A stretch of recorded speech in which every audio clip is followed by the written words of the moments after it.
vamos detalladamente a través de lo que es las cartas, pero meditando en esto, una de las preguntas pensando qué es lo que debemos traer esta tarde a lo que es la iglesia, el cuerpo del Señor, hay una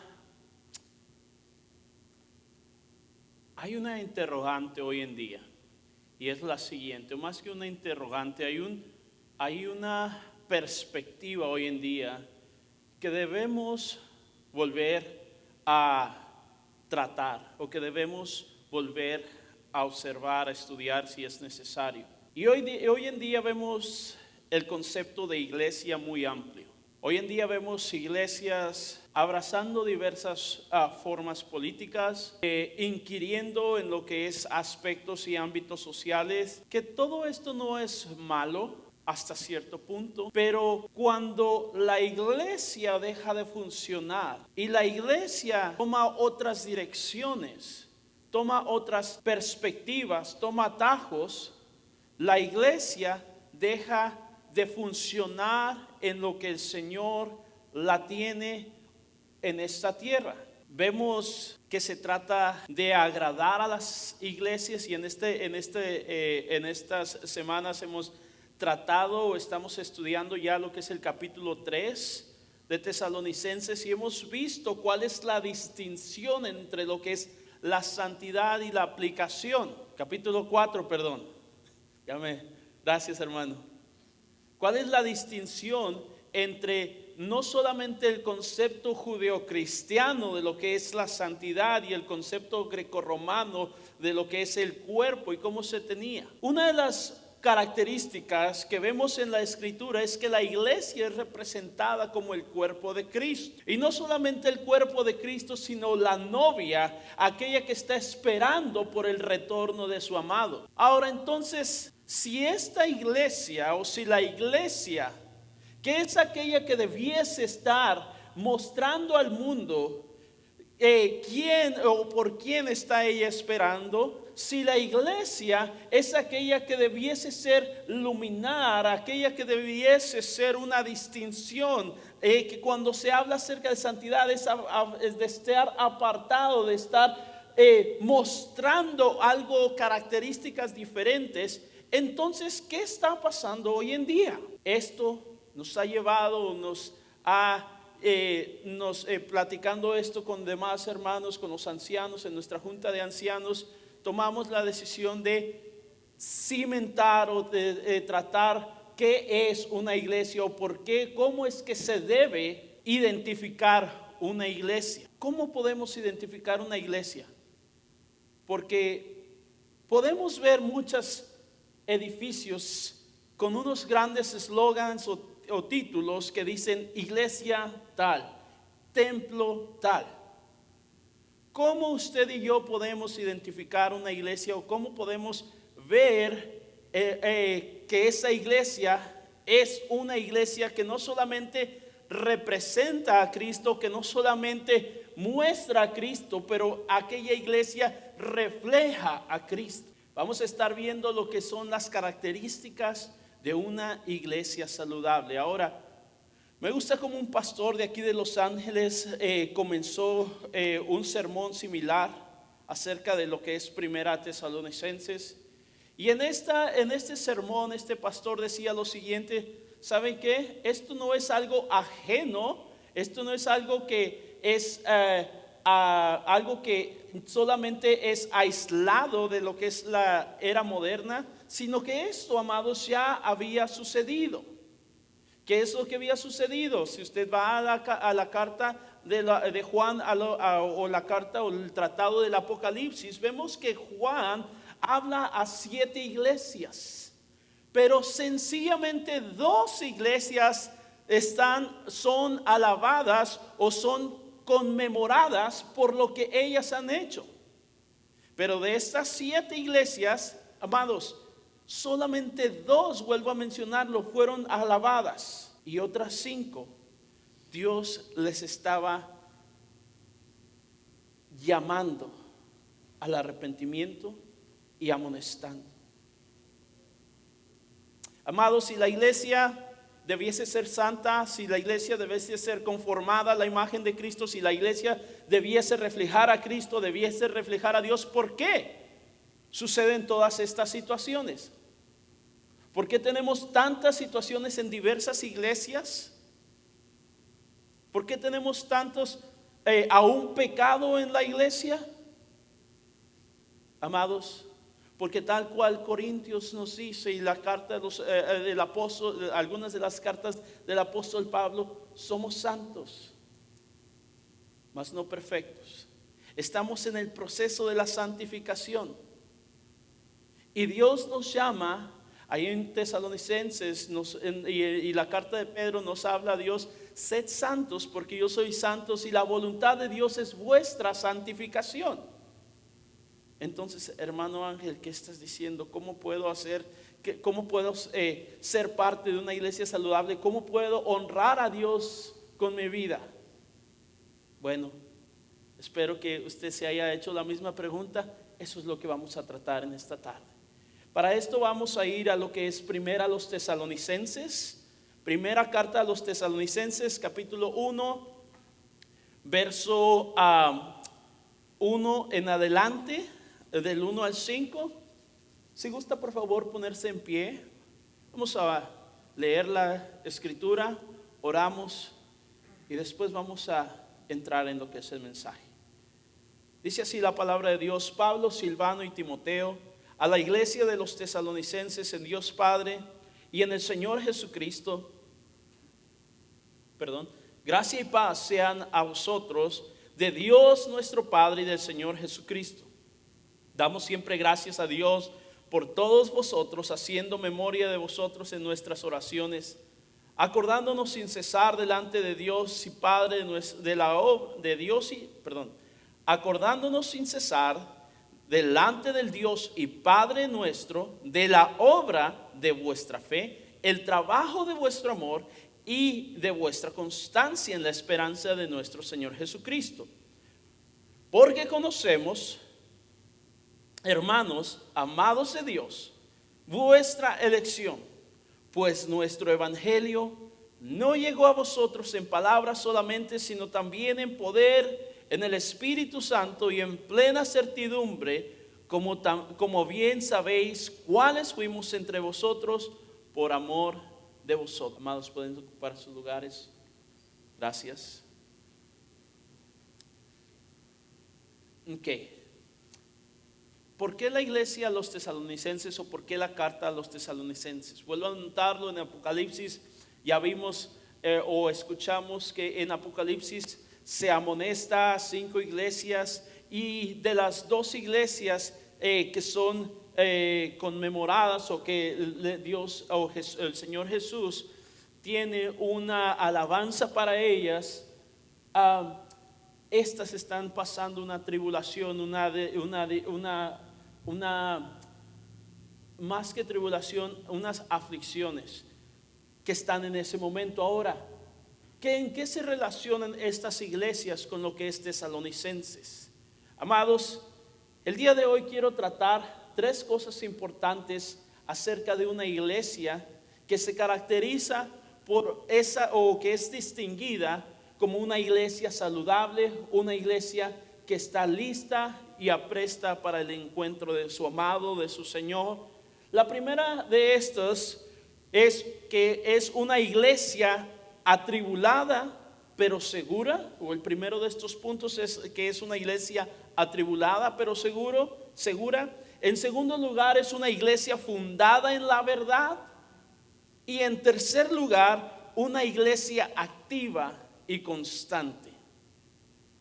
Nuevamente voy a mencionar los 3 puntos que van a estar guiando esta predicación. Primero, una iglesia atribulada pero segura. En segundo, una iglesia fundada en la verdad. Y en tercer lugar, una iglesia activa y constante. Okay, estos son los puntos que van a dirigir nuestro sermón esta tarde. Y vayamos por favor a lo que es en primer lugar el contexto de lo que es la iglesia de los tesalonicenses. Vaya conmigo por favor ahí en el verso 1.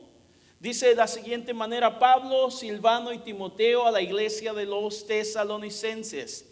Amados, la iglesia de Tesalónica estaba en lo que es el área greco-romana o el área griega al sur, y esta ciudad es un puerto, era un puerto. Era una de las conexiones de lo que es la vía Ignacia, lo que conectaba el mundo greco-romano con lo que era Asia. Y para esto, amados, la mejor manera en que yo puedo ilustrarlos puede ser uno de los puertos que tenemos aquí en lo que puede ser California, sea Long Beach, sea el puerto de Los Ángeles, sea San Francisco. Era un puerto grande. Y porque era un puerto grande, era una ciudad grande, había mucha gente. Era una ciudad, era una metrópoli, si la podemos poner de esta manera, o si lo podemos expresar de esta manera. Era una ciudad grande. Y por ende, no solamente que era una ciudad grande, pero era una ciudad que recibía gente de todas partes. Y ahí, amados, es donde Pablo fue a predicar el evangelio. Ahora, por causa del tiempo, amados, le voy a dejar una tarea. Usted puede ir a Hechos capítulo 17 y ahí va a encontrar lo que es el contexto de Pablo llegando a lo que es la ciudad de Tesalónica. Ahora, Pablo estuvo en esta ciudad por aproximadamente, algunos dicen que un par de semanas, a lo mucho unos meses. ¿Por qué? Porque sucedió que cuando él estaba predicando el evangelio, sucedió que cuando él estaba enseñando acerca del evangelio, ¿sabe qué? Hubo una revuelta. Y esta revuelta, causada por los judíos, puso en peligro la vida no solamente de Pablo, sino de aquellos nuevos creyentes. Por lo tanto, los nuevos creyentes tuvieron que sacar a Pablo por la noche para que su vida no peligrara más. Y aquellos creyentes, aquellos nuevos creyentes, empezaron a experimentar diversas aflicciones, diversas persecuciones. Algunos les costaron sus bienes, su familia, su libertad, y algunos otros incluso la muerte.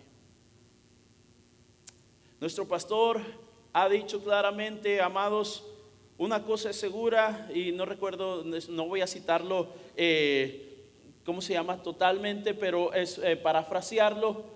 Una cosa, y más que nuestro pastor, la escritura nos enseña que hay una cosa segura para el cristiano. Jesús dijo: en el mundo tendréis aflicción. ¿Saben qué? ¿Por qué? No puedo entrar en detalle. Ya hemos visto antes lo que es el pecado y por qué surgió toda la maldad, todo el pecado. Pero una cosa es segura: en el mundo vamos a tener aflicción. Vivimos en un mundo caído, vivimos en un mundo en el cual, ¿sabe qué? Antes de Cristo tenemos un montón de luchas, de pruebas, de aflicciones. Nos va mal en el trabajo, a veces nos va mal en la familia, nos va mal en muchas partes. Pero sabe que cuando usted viene a Cristo, no se van a ir las aflicciones, no se van a ir las persecuciones, no se van a ir las luchas. Por el contrario, van a incrementarse. Pero hay una diferencia. Insignificante pero masiva. Ángel, estás contradiciéndote ahí. No, amados, la diferencia es una paradoja. Es que aunque a lo mejor puede ser insignificante a los ojos del mundo, es inconmensurable para nosotros. Y es que ahora tenemos una esperanza viva. Aquellos que estamos en Cristo, amados, no tenemos un despropósito más, sino tenemos un propósito. Y por ese propósito vivimos. Ahora, esto es lo que sucedía ahí en Tesalónica. Esto es lo que estaba sucediendo en Tesalónica. Habían pasado aflicciones, habían pasado persecuciones. Pero miren lo que sucede con los creyentes en Tesalónica. Es algo hermoso. Dice Pablo, Silvano y Timoteo a la iglesia de los tesalonicenses. Y luego mire esta conjunción: en Dios. Yo quiero que note muy bien ahí en el verso 1 que dice a la iglesia de los tesalonicenses, y luego utiliza esta conjunción: en Dios Padre y en el Señor Jesucristo. Gracia y paz sean a vosotros de Dios vuestro Padre y del Señor Jesucristo. Ahora me pregunto, o más que me pregunto, hágase esta pregunta. Hermano, estás hablando que la iglesia de Tesalónica está en Tesalónica, pero también dice que está en Dios. ¿Cómo es esto posible? Amados, materialmente o físicamente nosotros hoy en día estamos aquí presentes. Estamos aquí, nuestro cuerpo, nuestra alma, nuestro cuerpo estamos aquí. Algunos a lo mejor, eso es una omisión, pero estamos aquí. Pero usted sabía que la Biblia también nos hace mención que estamos sentados en los lugares celestiales con Cristo Jesús. La Biblia nos hace mención que ya hemos sido santificados y que nuestra santificación, una vez completa, cuando partamos de este cuerpo, va a ser gloriosa. Es algo increíble, amados, que el apóstol les dice a los tesalonicenses: saben que yo veo esto, que no solamente ustedes han creído, pero que ahora están en Cristo. ¿Qué sucede o cuál es esta frase? ¿Por qué tomamos esta frase? A través de sus cartas, Pablo desarrolla lo que es el tema de la comunión con Cristo, de la unión del creyente con Cristo. Y esto es de suma importancia, amados, porque hoy en día hay diversas corrientes de pensamiento, aún dentro del cristianismo, que enseñan donde se enseña la posibilidad de que usted y yo perdamos nuestra salvación, de que perdamos nuestra facultad o nuestra gloriosa redención. Amados, aquellos por los que Cristo murió, él leía a nuestra hermana, aquellos que permanecen en Cristo, ¿sabe qué? Un día no serán echados, cortados y echados, sino recibirán su galardón. Ahora, una parte muy importante, y con esto voy al siguiente punto. Amados, la salvación usted y yo la obtuvimos por lo que Cristo hizo en la cruz. Y en base a lo que Cristo hizo en la cruz, amados, eso es lo que nos da la posibilidad de no solamente estar seguros en nuestra identidad como cristianos, seguros en nuestra vida en Cristo, pero nos da esas arras. Después el apóstol nos hace mención en Romanos, el apóstol Pablo, que es la herencia o las arras, que son aquella seguridad, aquel regalo que nos dice: tú eres mío y yo te he comprado con mi sangre. Amados, el precio que Cristo pagó en la cruz es irrevocable. El precio que Cristo pagó por nuestros pecados es constante, es estable y no se puede romper o quebrar. Lo que Cristo hizo por nosotros en la cruz es algo trascendental. Y que nuestra salvación y nuestra unión con Cristo está segura, no importando las aflicciones, no importando las persecuciones, no importando aún que nuestra cabeza sea arrancada de nuestro cuerpo, es decir, que enfrentemos la muerte. Pero, hermano, entonces, si nuestra salvación está segura, si nuestra salvación es tan segura por lo que Cristo hizo en la cruz, ¿cómo debo de vivir? ¿Cuál es la manera en que debo de vivir? ¿Tengo licencia para ir y hacer lo que yo quiera? ¿Puedo hacer lo que yo quiera? Como iglesia, ya estoy en la iglesia, ya estoy aquí. ¿Puedo hacer lo que yo quiera? ¿Qué podemos hacer o qué no podemos hacer, amados? Yo creo que Dios nos ha dado una voluntad, y Dios nos ha dado su voluntad, tanto la que está estipulada en su ley como su voluntad para con nosotros, y es que ninguno se pierda también, y que todos procedan al arrepentimiento, pero también vuestra santidad. vuestra santificación, apartándose del mal, apartándose de la corrupción, apartándose de la inmoralidad. Entonces, hermano, ¿cómo podemos llevar o cómo podemos vivir una vida? Nuevamente le quiero recordar acerca de lo que estaban viviendo. Esta es la iglesia de Tesalónica. Era un puerto esta ciudad, había gente de muchas partes, había habido un conflicto cuando el evangelio llegó, pero esta iglesia, amados, estaba segura en Cristo, porque esta iglesia había creído el evangelio, y esto ahorita lo vamos a ver un poco más adelante. Pero ahora Pablo veía algo sin igual. ¿Por qué Pablo sabía que esta iglesia estaba en Cristo? Eso es lo que vamos a ver en el siguiente punto. En primer lugar, ellos estaban fundados en la verdad. Ellos vivían fundados en la verdad. Por favor, vaya al verso 4 en adelante. Dice de la siguiente manera: porque conocemos, hermanos amados de Dios, vuestra elección. Y aquí dice algo muy importante: pues nuestro evangelio no llegó a vosotros en palabras solamente, sino también en poder y en poder, en el Espíritu Santo y en plena certidumbre, como sabéis cuáles fuimos entre vosotros por amor de vosotros. Amado, o ángel o hermano, ¿qué es esto? ¿Qué significa esto? Amados, ¿cuál es la evidencia de que la iglesia, los tesalonicenses, tenía o mostraba estas características que a lo mejor aquellas iglesias del Apocalipsis no mostraron? Aquellas 5 iglesias. Si usted quiere ver una iglesia modelo, esta es una iglesia, esta es una carta que debemos estudiar. No solamente leer, debemos estudiar.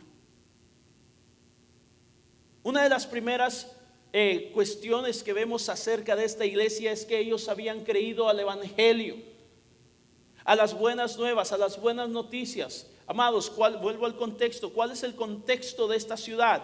Esta ciudad era una ciudad griega, una ciudad greco-romana, con una cultura y una sociocultura del pensamiento greco-romano. Para ellos algo o el que un hombre haya muerto en una cruz y que haya resucitado de entre los muertos era ajeno. Para ellos el cuerpo era simple y sencillamente el vehículo del alma, pero no tenía valor, no tenía cabida. Para ellos el cuerpo, si lo pongo a grandes rasgos, tenía sus ¿cómo lo puedo decir? Tenía su manera en que debía ser usado, pero últimamente para el mundo greco-romano, lo que ellos pensaban era que el cuerpo un día se iba a desechar. Y viene Pablo predicando a Cristo y a Cristo resucitado, y que Él es aquel a quien Dios envió para la salvación y para el perdón de pecados. Y quiero decirles, amados, que es un choque no solamente cultural, pero también es un choque intelectual y cognitivo. Y eso es en el ámbito natural. Pero ¿sabe qué? Hoy se dice mucho, y cuando estaba tomando una clase de misiones, o usted va a escuchar esto si estudia lo que es misiones, o cómo debemos prepararnos. Y sí, debemos prepararnos para ir a diversas culturas, diversas maneras. No tienen la forma de pensamiento que nosotros tenemos. Pero déjeme le digo algo: cuando el evangelio es predicado, no importa qué cultura o que la cultura sea diferente, no importa que el mundo o la sociedad sea diferente, no importa que el país entero o el lugar donde estés sea diferente. Cuando el evangelio es predicado, el poder de Dios es manifestado, porque Dios sabe quiénes son sus escogidos, quién Él ha ordenado para lo que es la vida eterna. Y aquellos, amados, que escuchen el Evangelio responderán al llamado del Evangelio. Responderán al llamado de la verdad, aunque sus vidas hayan sido criadas en lo que es el paganismo, aunque sus vidas hayan sido criadas en lo que es diversas otras religiones. Cuando escuchan la voz del Evangelio, cuando escuchan la palabra del Evangelio, ¿saben qué? Sucede algo en el corazón, sucede algo en los intelectos, sucede algo en su alma, y ya no pueden ser los mismos. Y esto es lo que sucedió con aquellos hombres y mujeres en Tesalónica. Escucharon lo que es la predicación del Evangelio, y luego dice ahí en Hechos 17 que no pocos creyeron al Evangelio. Amados, hay un resultado cuando se predica lo que es la palabra de Dios, cuando se explica detalladamente, cuando estudiamos qué es la palabra de Dios. Y es que las almas son salvadas, es que las vidas son transformadas. Eso es donde fundamos nuestra vida. Cantamos ahorita hace unos momentos: mi esperanza está en Jesús, en su justicia y en la cruz. De nadie más dependeré, solo en su nombre confiaré. ¿Cómo sabemos que estamos en Cristo? ¿Cómo sabemos que somos una iglesia saludable? ¿Cómo sabemos que hemos sido redimidos y estamos en el proceso de la santificación? Hermanos, creemos al Evangelio, vivimos para el Evangelio, hemos creído a la verdad, y todo lo demás, aunque vaya en la universidad hoy en día, no quiero decirlo, pero muchas de las universidades, o la gran mayoría, han abrazado lo que es el secularismo. Y el secularismo básicamente quiere tratar de derrumbar lo que es la idea de Dios en la mayoría de los que son las carreras, o la mayoría de los que son no los selectivos, pero los requeridos. La sociedad hoy en día no tolera lo que es el Evangelio. Estaba viendo un partido, déjenme doy un ejemplo. Estaba viendo un partido de fútbol. Me gusta el fútbol. Y usted puede ver imágenes. Yo no sé si vieron el Super Bowl, pero usted puede haber visto un video en el cual, según unas personas, estaban lavando los pies de otras.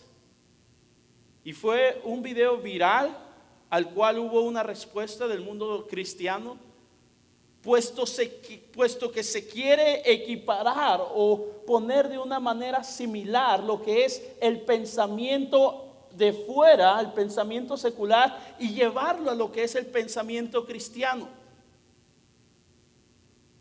Pero ponga usted algunos versos de la Escritura, hable usted acerca de la verdad, ¿y qué sucede? La mayoría del tiempo, son censurados. Vuelvo al ejemplo del fútbol. En tiempo real, uno de los jugadores anotó un gol. Esto es en Inglaterra. Se quitó su camisa, están penados, no pueden quitarse las camisas, y traía el Eclesiastés 12:13. ¿Y qué sucedió con las cámaras? Luego lo movieron. Y cuando ya está editado en lo que es en YouTube, ¿sabe qué? Ya no está más. ¿Por qué? ¿Por qué no se quiere saber la verdad? ¿Por qué puedes expresar palabras acerca del Corán, acerca de lo que es el pensamiento, de lo que es el hinduismo, todas estas diversas formas de pensamiento? ¿Por qué? Pero ¿por qué no la Escritura?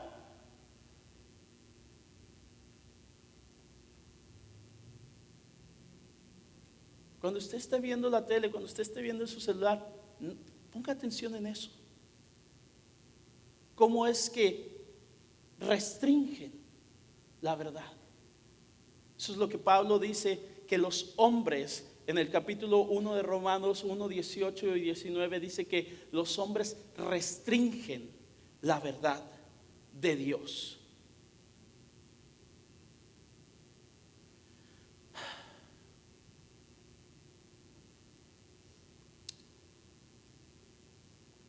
Pero no sucedió así con los tesalonicenses. Ellos no restringieron la verdad de Dios, aunque los judíos quisieron restringir la predicación de lo que es la palabra de Dios. Vuelvo a anotarlo, si quiere más el contexto, puede leerlo ahí en Hechos 17. Pero hubo aquellos que creyeron a la palabra, que recibieron el evangelio. Y una frase que quiero notar, amados, y es muy importante, y dice: pues porque conocemos, hermanos amados de Dios, vuestra elección. Sí, Dios ha ordenado quién va a ser salvo. Dios conoce, nosotros no lo conocemos, pero debemos predicar a todo el mundo. Pero mire lo que dice: pues nuestro evangelio, es decir, las buenas nuevas de salvación, de que Cristo resucitó, murió, vino a la tierra, vivió la vida que nosotros no pudimos vivir, murió la muerte que nosotros debíamos de morir. Dios le resucitó de entre los muertos y ahora está sentado a la diestra de Dios Padre.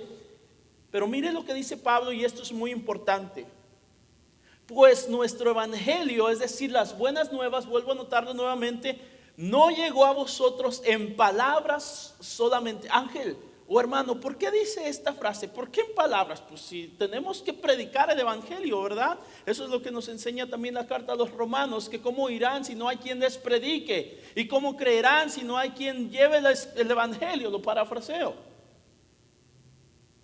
Pero ¿por qué nos dice solamente en palabras? Amados, vuelvo nuevamente a lo que es el contexto. Una de las situaciones, especialmente en las grandes ciudades, amados, es que en el mundo griego era una de las, ¿cómo puedo decirle? Uno de los trending topics, o una de las cuestiones de más relevancia, es escuchar a ver quién tiene una nueva verdad. Ellos tenían a Sócrates, ellos tenían a Platón, a Aristóteles, a Eusebio, tenían a diversos. Y había de estos ambulantes, estas personas ambulantes, que su oficio era llevar nuevas verdades o nuevas revelaciones a través de cada una de estas ciudades, buscando adeptos con un fin o con un propósito tanto de poder como económico. Y después Pablo en el capítulo 2 es acusado de ser una de estas personas. Pero aquí Pablo nos dice algo muy importante: que él no solamente fue y predicó el evangelio, él no solamente usó sus palabras, pero hay dos características que lo diferencian de estos charlatanes, predicadores, más que predicadores, conferencistas o estas personas que hablaban o pasaban de ciudad en ciudad hablando. Y es lo siguiente: dice, pues nuestro evangelio no llegó a vosotros en palabras solamente, sino también en poder. Eso es lo primero, en poder, en el Espíritu Santo. La palabra poder ahí es la dynamis o dunamis, y eso es la ejecución de una acción, amados. Y es no solamente lo que hay en sí mismo, sino que Dios, el Espíritu Santo, estaba habilitando al apóstol Pablo para cerciorar que el evangelio que él llevaba, Dios le estaba dando esa facilidad, esa facultad de hacer milagros y señales. Ahora, Ángel, ¿por qué no vemos eso cotidianamente hoy en día? Amados, esa era una de las distinciones que Dios utilizó para señalar a aquellos que él había escogido para la predicación del mensaje de la palabra de Dios. Entonces Pablo no solamente fue como uno de estos mercaderes de palabras, sino Pablo llevó a cabo, nos predicó predicó el evangelio, pero también mostró el poder de ese Dios a quien él predicaba. Él les dijo a los atenienses ahí en Hechos 18: ¿saben qué? He visto que ustedes son muy idólatras, la palabra original. He visto que ustedes adoran a muchos dioses. Si ven aquel Dios que está allá, que dice al Dios no conocido, de eso se valió Pablo. Ese es el que yo vengo predicando, y ese es el que yo les quiero enseñar y predicar acerca. Y ahí es donde captó su atención. Esto es algo nuevo. Y de ahí se valió para predicarles lo que es el evangelio del Cristo. Unos dijeron, ya te oiremos otra vez, porque como que un hombre o como que el cuerpo puede volver a resucitar. Pero no solamente hubo ese rechazo al evangelio, pero donde quiera, amados, que el evangelio es predicado, siempre habrá una semilla que florezca. Lo otro es, cuando termino con esta línea de pensamiento, es Pablo no solamente les predicó el evangelio, sino lo demostró con poder. ¿Y sabe cómo también lo demostró? Mire lo que dice la siguiente parte del versículo. En el Espíritu Santo y en plena certidumbre, como bien sabéis. Y mire cómo dice esa siguiente frase: ¿cuáles qué? Fuimos, gracias. Y en plena certidumbre, como sabéis, cuáles fuimos entre vosotros por amor de vosotros. Es muy importante notar esto. Cuando uno predica el evangelio, cuando Pablo estaba predicándole a los tesalonicenses, él no solamente usó sus palabras, pero él vivió lo que predicaba. Él actuó de acuerdo a lo que estaba predicando. Después nos dice en el capítulo 2 que la vida de Pablo era una vida probada y aprobada por Dios. Y es por esto, no solamente porque Pablo era intelectual, o porque Pablo era judío, porque Pablo era esto, sino porque Dios en su gracia lo había escogido como un instrumento para llevar el evangelio. Y ese evangelio, amados, produce fruto. Ese evangelio es el evangelio de nuestro Señor Jesucristo. Hermano, volvemos a la pregunta: ¿cómo podemos ver a una iglesia saludable? ¿Cómo podemos vivir si Dios nos ha perdonado, si Cristo pagó el precio, nos limpió, llevó el pecado en la cruz? Ahora estamos en Cristo y hemos creído en base a lo que es la palabra, y creemos también que Dios tiene las manera en que Él nos ha salvado, sea porque un amigo nos predicó, sea porque vimos que Dios obró de manera extraordinaria en alguna persona, o porque simple y sencillamente el evangelio llegó, penetró nuestro corazón y creímos. Ahora, ¿qué sigue, hermano? Ya creímos, ya estamos en Cristo. Vimos cómo los tesalonicenses ya creyeron, están en Cristo. Dijo un hermano: ¿qué pues? ¿Qué sigue? Ellos, me gusta cómo lo describe el apóstol, que dice que ellos creyeron en plena certidumbre. Pero ¿qué sigue, hermano? Vamos a lo que es el capítulo 2 el verso 2 y 3, por favor. Hemos visto cómo una iglesia puede estar atribulada, pero está segura porque está en Cristo Jesús.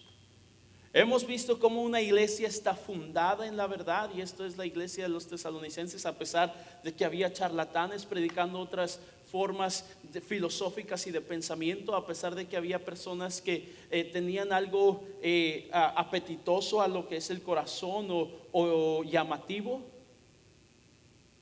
Pero ¿qué es lo que distinguía a la iglesia de los tesalonicenses respecto de los demás?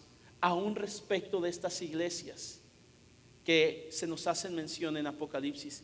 ¿Qué es lo que sucedía en la iglesia de los tesalonicenses que la ilustra y que Pablo dice que era una iglesia modelo? Mire lo que dice el verso 2: damos siempre gracias a Dios por todos vosotros. Qué importante es eso. Qué hermoso es eso. Damos siempre gracias a Dios. Amados, en las iglesias tenemos problemas, en las iglesias tenemos dificultades, ¿Por qué? Vuelvo a notarlo, porque está llena de personas aunque estamos en el proceso de la santificación, estamos llenos de personas, y empiezo conmigo, no quiero empezar con usted, de defectos, de fallas, de luchas, de aflicciones. Pero ¿sabe qué? Vuelvo a notarlo. Ahora tenemos una esperanza. Ahora tenemos un deseo de agradar a nuestro Señor, y que fallamos, que pecamos, pecamos.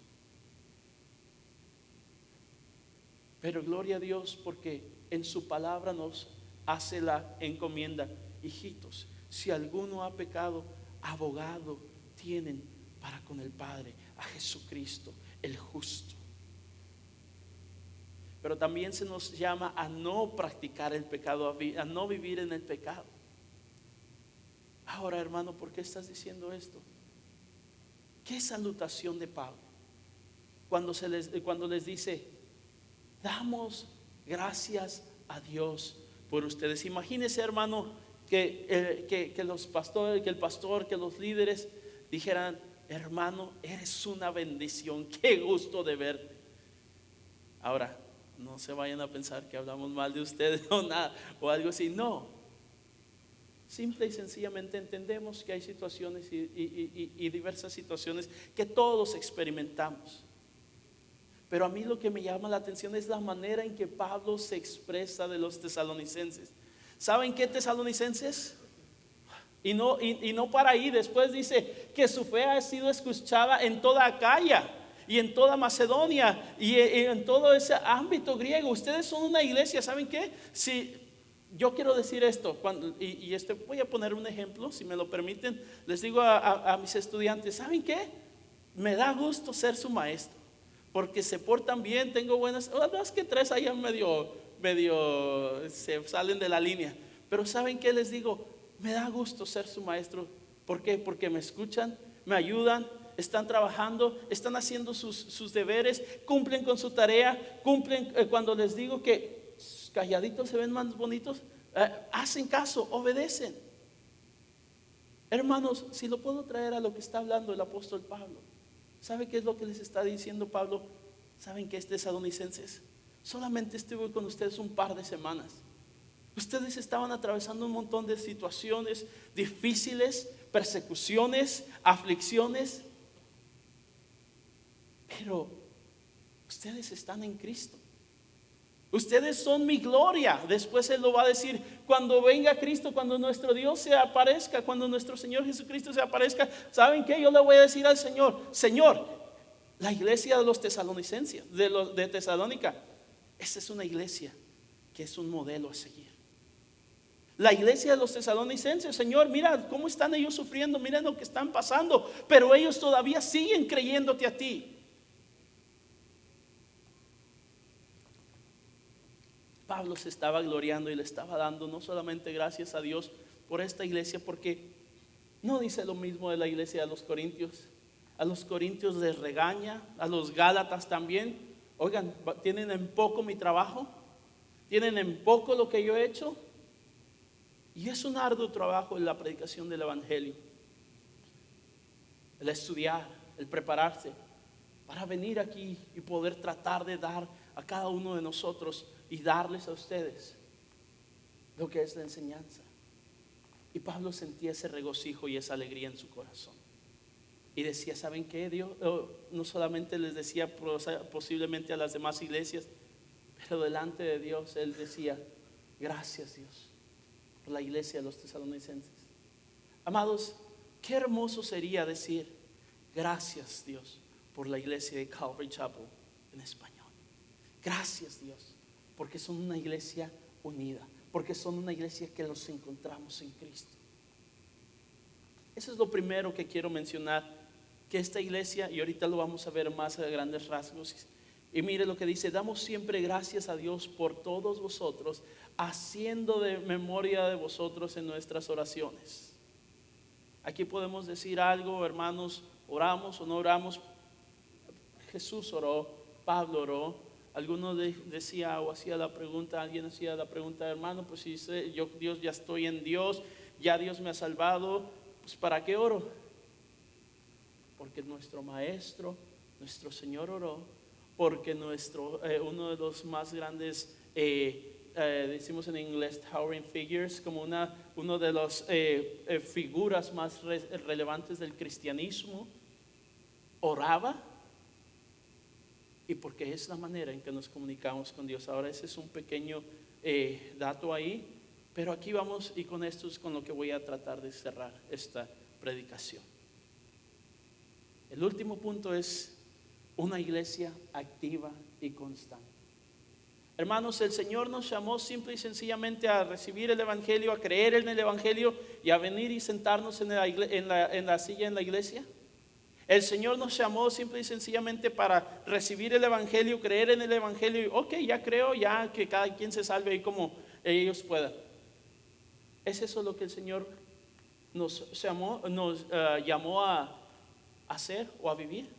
¿Cómo es que el Señor nos llamó? ¿Para qué es lo que el Señor nos llamó? ¿Y cómo podemos identificar y poner la cereza en el pastel a una iglesia saludable? Leamos el verso 3, por favor. Dice de la siguiente manera: acordándonos sin cesar delante del Dios y Padre nuestro, y mire lo que dice en primer lugar, de la obra de vuestra fe, del trabajo de vuestro amor y de vuestra constancia en la esperanza en nuestro Señor Jesucristo. Ahora les voy a leer un comentario que me gustó mucho, y miren lo que dice John MacArthur. Dice lo siguiente: la combinación triple de fe, esperanza y amor es un tema favorito de Pablo, y ustedes lo pueden ver en el 5:8, aquí en el 5:8 en Tesalonicenses, en 1 Corintios 13:13, en Colosenses 1:4 y 5. Y mire lo que dice aquí, sigo con la cita. Pablo se refiere aquí al cumplimiento de los deberes ministeriales que venía como resultado de estas tres actitudes espirituales.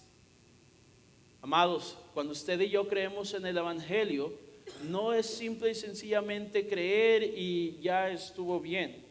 Cuando usted y yo creemos en el Evangelio, automáticamente venimos a ser ministros del Evangelio, embajadores de Cristo, aquellos heraldos que llevan la verdad del Evangelio a aquellos que no la conocen. Cuando usted y yo que venimos y somos cambiados, transformados y estamos en Cristo, ¿sabe qué? Ahora, amados hermanos, tenemos la responsabilidad de llevar el mensaje del Evangelio a aquel que no lo conoce. ¿Cómo lo vamos a llevar? Muchos lo vamos a llevar con nuestras palabras, lo vamos a mostrar con nuestras palabras, pero es también muy importante que nuestras palabras concuerden con nuestras acciones y con nuestras actitudes. Ahora, en primer lugar, tres características, y con esto es con lo que voy a cerrar esta predicación, amados.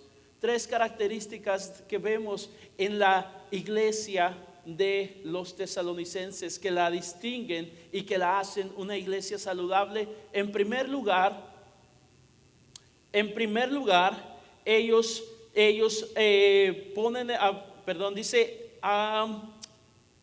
déjeme lo leo en la nueva versión, Nueva Biblia de las Américas, y dice de la siguiente manera: teniendo presente sin cesar delante de nuestro Dios y Padre su obra de fe. En primer lugar, quiero hacer mención de lo que es la obra de fe. En segundo lugar, el trabajo de amor.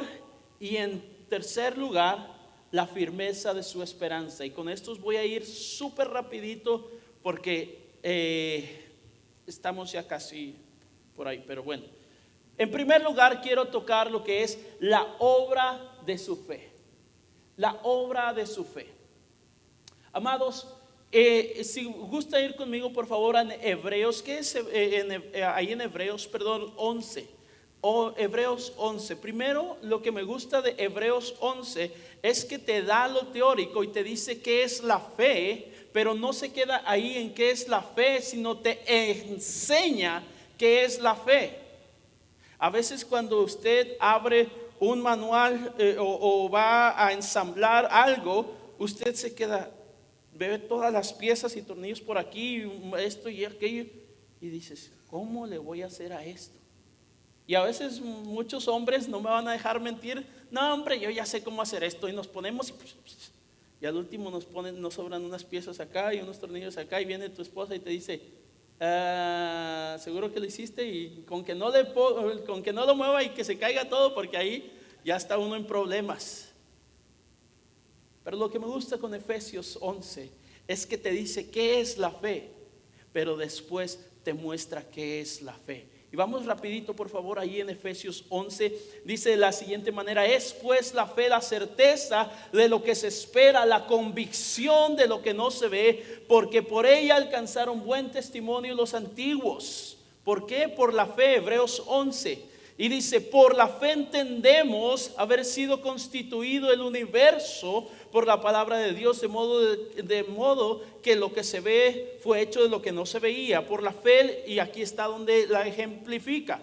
Oye Ángel, entonces la fe es aquello que no se ve, pero hay una certeza, hay una convicción. ¿Cómo es eso? Mira, te lo voy a ilustrar. De esta manera, y ahí dice en el 4, dice, por la fe Abel ofreció a Dios más excelente sacrificio que Caín, por lo cual alcanzó testimonio que era justo, dando Dios testimonio de sus ofrendas, y muerto aún habla por ella. Por la fe Enoc fue traspuesto para no ver muerte, y no fue hallado porque lo traspuso Dios, y antes que fuese traspuesto tuvo testimonio. Y note esa repetición, ese patrón. Tuvo testimonio de haber agradado a Dios. Y puede usted leer todo lo que es el capítulo 11, y vemos que la fe, amados, no es simple y sencillamente ya creo, sino que esa fe, amados, se muestra. Esa fe se pone en obras. Esa fe, voy a creerle a Dios, aunque está todo como los tesalonicenses, aunque está todo, decimos allá en mi tierra, patas para arriba, o no sé si, o pies para arriba. Está todo que se ve que no hay una salida, pero ¿sabe qué? Usted sigue confiando en la verdad del evangelio, en la promesa del Señor. ¿Sabe cuál es uno de los ejemplos más claros que yo tengo de fe y que la Biblia nos habla? Abraham salió de su tierra y de su parentela. Dios nada más escuchó, salte, vete. ¿A dónde? No sé, no sabía a dónde iba, pero él siguió la voz de Dios. Él siguió a aquel que le había hecho la promesa. Y al final de su vida, no por Abraham mismo, sino que Dios cumplió su promesa. Amados, cuando usted y yo decimos que tenemos fe, cuando usted y yo queremos llevar una iglesia o mostrar o vivir en una iglesia saludable, que nuestra iglesia sea una iglesia saludable, debemos mostrar lo que creemos, debemos vivir lo que creemos, debemos accionar. Nuevamente, que nuestros pensamientos, que nuestras palabras concuerden con nuestras acciones, actitudes y aún pensamientos. Ahora, ¿fallamos en eso? Amén. Pero ¿sabe qué? Vuelvo a notarlo.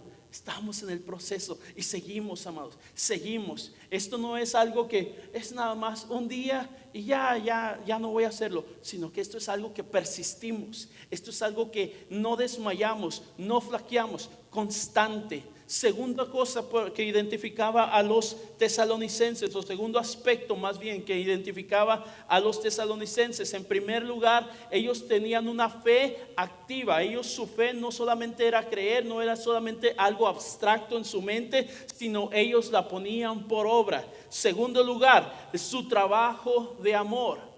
Amados, si pueden ir conmigo por favor tantito a Filipenses 2, por favor. Filipenses 2, si no alcanza, vaya, le invito a anotarlo y puede ir en su tiempo libre en su Biblia. Pero mire, Filipenses 2:12 nos dice de la siguiente manera: por lo tanto, amados míos, como siempre habéis obedecido, no como en mi presencia solamente, sino mucho más ahora en mi ausencia. Y miren esta frase, lo que dice: ocupaos en vuestra salvación con temor y temblor. Ahora, este verso es uno de los más mal interpretados dentro de lo que es el círculo cristiano.